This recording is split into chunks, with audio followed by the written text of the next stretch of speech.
আসসালামু আলাইকুম। আমরা এখন করব দেশি মুরগি ভুনা।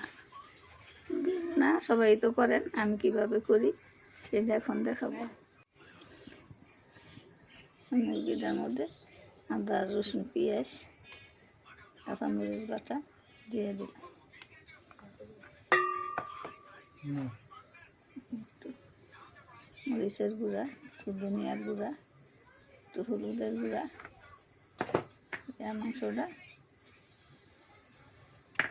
ম্যারিনেট করে মাংসটা আমি ভেজে নিব।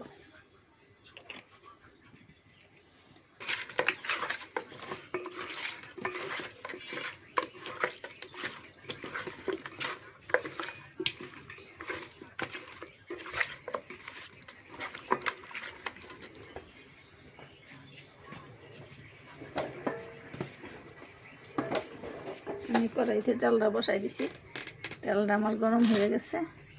এখন আমি দেখুন আমাদের মাংসটা ভাজা হয়ে গেছে, এভাবে আমরা সবজি মাংস ভেজে নিই।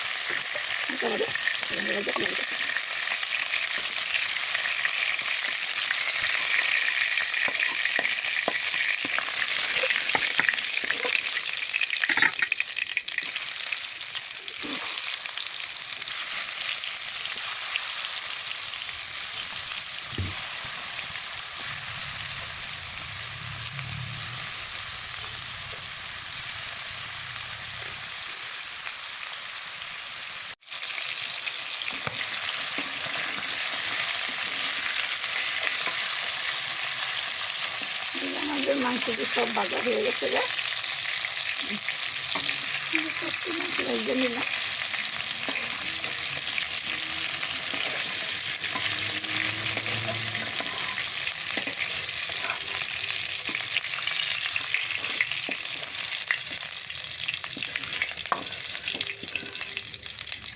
এই যে দেখেন আমাদের সবটি মাংস ভাজা হয়ে গেছে।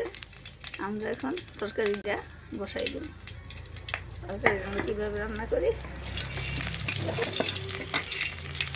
এখন দিয়ে দিলাম পেঁয়াজ কুচি। পেঁয়াজ কুচি দিয়ে পেঁয়াজটা আমরা ব্যবস্থা করে দিলাম।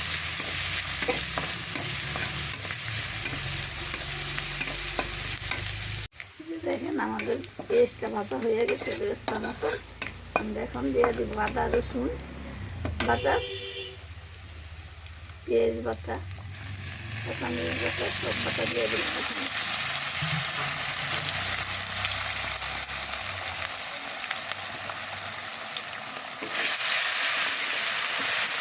আমরা এখন দিয়ে দিব একটু পানি।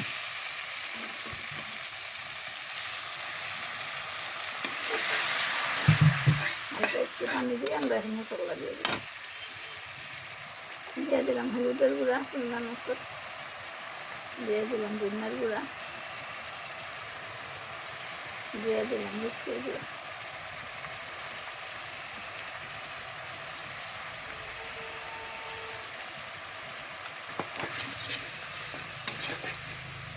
আমরা একটু জাল বেশি খাই মরিচ। এখন আমাদের মশলাটা আমার পছন্দ হয়ে গেছে।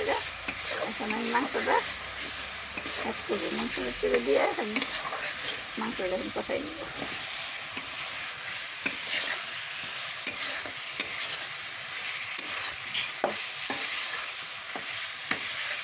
মাংসটা এইভাবে বাইরে টিরে কষাইয়া মাংসটা ভাজা ভাজা করে নেব।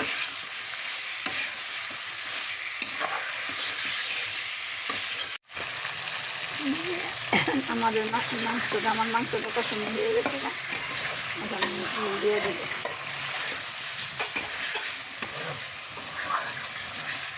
পরিমাণ মতন একটু ঝোল দিয়ে মাংসটা সিদ্ধ করে নেব।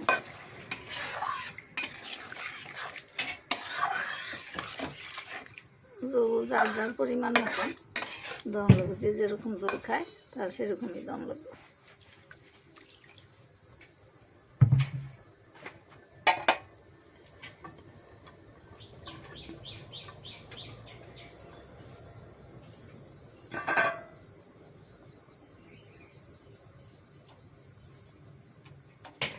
আমি দিয়ে দিলাম কিছু।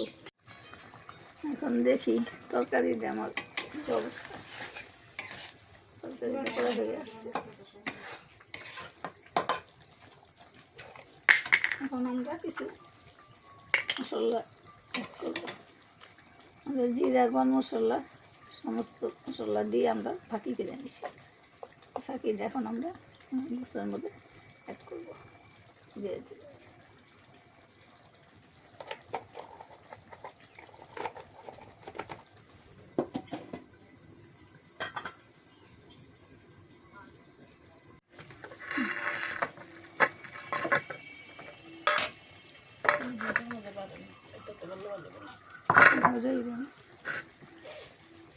আমাদের তরকারি দেয়া হয়ে গেছে গা।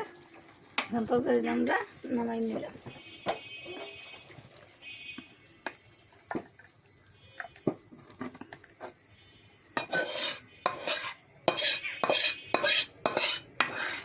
সুন্দর একটা গরম আছে।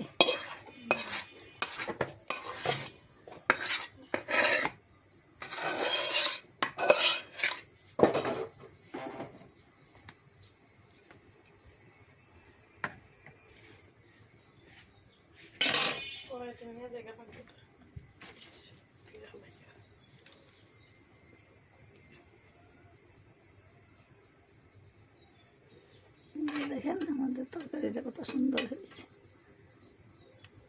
দেখতেও যেমন সুন্দর, খাইতেও তো এরকম স্বাদ হবে।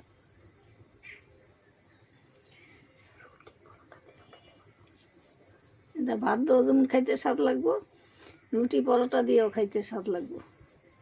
গরম গরম রুটি দিয়ে খাইলে অনেক স্বাদ।